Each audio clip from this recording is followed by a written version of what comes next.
জাতীয়তাবাদী শক্তির সৈনিকরা,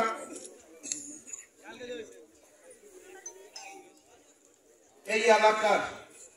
আমার সামনে উপবিষ্ট মুরব্বীগণ, মানিকগঞ্জ থেকে আগত আমার সাথে সফর সঙ্গী বিন্দু এবং সাংবাদিক ভাইয়েরা, সবাইকে আমি আমার ব্যক্তিগত পক্ষ থেকে জানাচ্ছি সংগ্রামী অভিনন্দন এবং শুভেচ্ছা। সেই সাথে এই উপজেলার যারা আইন শৃঙ্খলা রক্ষা করছেন তাদের প্রতিও আমাদের শুভেচ্ছা রইল। আমি কি যেন বলতে চেয়েছিলাম, আসলে বলবো করে অনেক কিছু ভুলে গিয়েছি, আবার যা বলবো ভুলে গিয়েছি, কিন্তু ভুলে যাওয়ার পাশাপাশি আমি আবার আর একটা জিনিস পেয়েছি এই চর কাটারির এই চরের এই অনুষ্ঠানে এসে। সেটি হলো আমার রাজনৈতিক জীবনের রাজনৈতিক গুরু, যার হাত ধরে এই বাংলাদেশি জাতীয়তাবাদী শক্তির রাজনীতিতে আমার আশা। জীবনের বহুবার এই দৌলতপুরের বিভিন্ন চরে রাত্রেবেলা, বর্ষাকালে এবং কি বলে এটা ইরির মৌসুমকে কি বলে, ইরি ধান কাটার বলে ওই মৌসুমটাকে কি যেন বলে, অন্য মাস বা চৈত্র মাস। এই চৈত্র মাসে জমির হাতুল দিয়ে মোটর সাইকেল চালিয়ে বর্ষাকালে বিভিন্ন সময় নৌকায় এসে এই চরকাটারির বিভিন্ন নেতার ঘাটে নৌকা ভিড়িয়ে, যিনি এই আজকের এই জনসভার সামনে যারা রয়েছেন তাদের অনেককে যখন নাম ধরে ডাকতেন, ওই ওয়াজেদ তুই বাড়িতে আসোস নাকি, ওই রহিম তুই বাড়িতে আসোস নাকি, সেই নেতা আমার রাজনৈতিক অভিভাবক খন্দকার দেলোয়ার হোসেনের স্মৃতিচারণ করতে গিয়ে আমি অনেক কথাই ভুলে গিয়েছি। আজকে যারা রয়েছেন তাদের অনেকেই এই খন্দকার দেলোয়ার কাকার রাজনৈতিক সহচর। আপনারা হয়তো ভুলে গিয়েছেন। আমি ওনার সাথে হাঁটি হাঁটি পা করে তখন একটি শিশু মাত্র আপনাদের দাঁড়ে দাঁড়ে ঘুরে বেরিয়েছি। তারপর দীর্ঘ সময় রাজনীতির কারণে, জেলা রাজনৈতিক কারণে আপনাদের সাথে যোগাযোগ বিচ্ছিন্ন, কিন্তু আবার যখন আপনাদের এই চর অঞ্চলে আমি ছুটে এলাম তখন দেখলাম যে আমার সেই রাজনৈতিক গুরু খন্দকার দেলোয়ারের হৃদয়ের মানুষগুলো, ওনাকে যারা আপনারা প্রাণ দিয়ে ভালোবাসতেন, সেই মানুষগুলো যারা জীবিত রয়েছেন এখনো তারা আমার পাশে কেন জানি ছুটে আসেন, কেন জানি আমার পাশে দাঁড়ানোর জন্য আপনারা নিজেদেরকে ব্যাকুল করে রাখেন। সেই জন্য আর একবার আমার এই চরাঞ্চলের মুরব্বী যারা আছেন তাদেরকে আমি আমার ব্যক্তিগত পক্ষ থেকে জানাচ্ছি সংগ্রামী অভিনন্দন এবং শুভেচ্ছা। আমি আজকে ভোট চাইতে আসি নাই, আমি এসেছি দুটি কারণে। একটি, আমাদের নেতা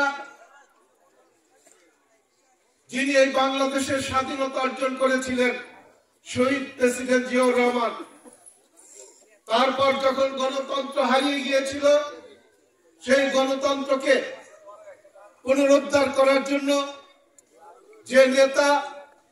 দীর্ঘ 9টি বছর এরশাদ সরকারের বিরুদ্ধে আন্দোলন সংগ্রাম করতে গিয়ে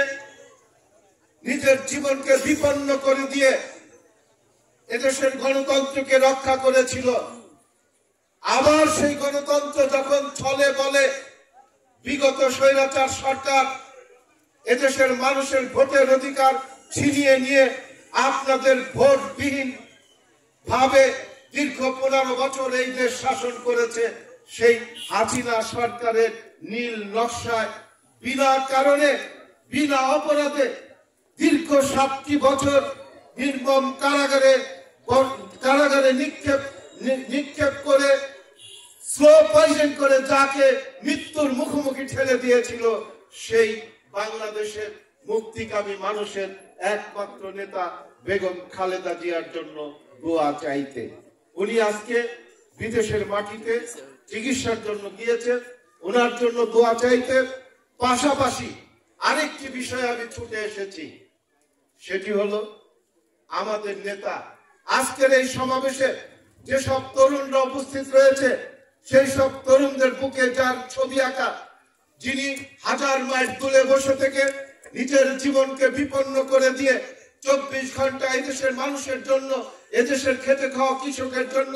এদেশের মেহনতি শ্রমিকদের জন্য, এদেশের ক্ষুদে ব্যবসায়ী এবং এদেশের আপামর স্বাধীনতাকামী গণতন্ত্রকামী মানুষদের মুক্তির জন্য কাজ করে যাচ্ছে সেই জনাব তারেক রহমানের রাষ্ট্র কাঠামো মেরামতের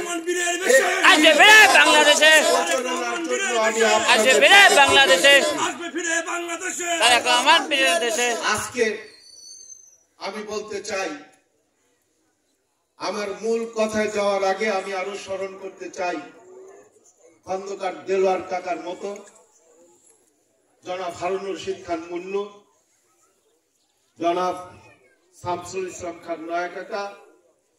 অ্যাডভোকেট নিজামুদ্দিন খান সহ বিগত দিনে স্বৈরাচার এরশাদ বিরোধী আন্দোলনে পৃথিবীর নিকৃষ্ট স্বৈরাচার শেখ হাসিনার বিরুদ্ধে আন্দোলন সংগ্রামে আমাদের যেসব ছাত্র যুবক এবং মুক্তিকামী ভাই বোনদেরকে আমরা হারিয়েছি, তাদের রুহের মাগফিরাত কামনা করে আমি আমার মূল কথায় ফিরে আসতে চাই। মাত্র 5 মাস আগে যখন আমরা রাস্তায় গণতন্ত্রের জন্য লড়াই করেছি, সেই সময় আমি দেখেছি আজকে যারা এই প্রচারণা 31 দফা রাষ্ট্র কাঠামো মেরামতের প্রচারণা সভায় উপস্থিত হয়েছেন, অল্প কিছু যুবক, অল্প কিছু মুরব্বী রাস্তায় যখন মিছিল নিয়ে যেত, আমরা যখন পাশ থেকে শুনতে পেতাম প্রকল্পিত রাজপথের স্লোগান, তখন হয়তো মনে করতাম আমার সাথী যোদ্ধা ভাইরা আমাদের কথায় এদেশের মানুষের মুক্তির জন্য কয়েক হাজার নেতা কর্মী রাজপথে স্লোগান দিয়ে যাচ্ছে। কিন্তু বের হয়ে যখন দেখতাম যে মাত্র 50 থেকে 60 জন নেতা কর্মী মিছিল করে যাচ্ছে, কারণ ওই সময় জনসমাবেশ ঘটানো যেত না। তৎকালীন সরকারের পুলিশ বাহিনী নির্যাতন নিপীড়নে মিথ্যা মামলায় কারাগারে নিক্ষেপ করে এদেশের মানুষকে যখন নির্যাতন নিপীড়ন করেছে, সেই সময় আজকের এই সমাবেশে বা প্রচারণা সবাই যারা আছেন, তাদের যে অগ্নিঝরা কণ্ঠ, তাদের যে সেই উদ্দীপনা, মুক্তির উদ্দীপনা, জেল জুলুম বুলেটকে উপেক্ষা করে যে স্লোগান, যে বক্তব্য ঝরে যেত, আজকে সেই বক্তব্য, সেই স্লোগান আমি শুনতে পাচ্ছি না।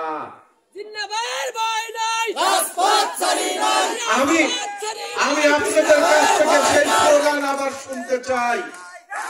ঝিমিয়ে পড়া আজকের এই প্রচারণা সভার বৃদ্ধ, যুবক এবং তরুণ সকল ভাইদের কণ্ঠ থেকে আমি সেই অগ্নিঝরা স্লোগানের আবার পুনরাবৃত্তি আজকের এখান থেকে আমি পেতে চাই।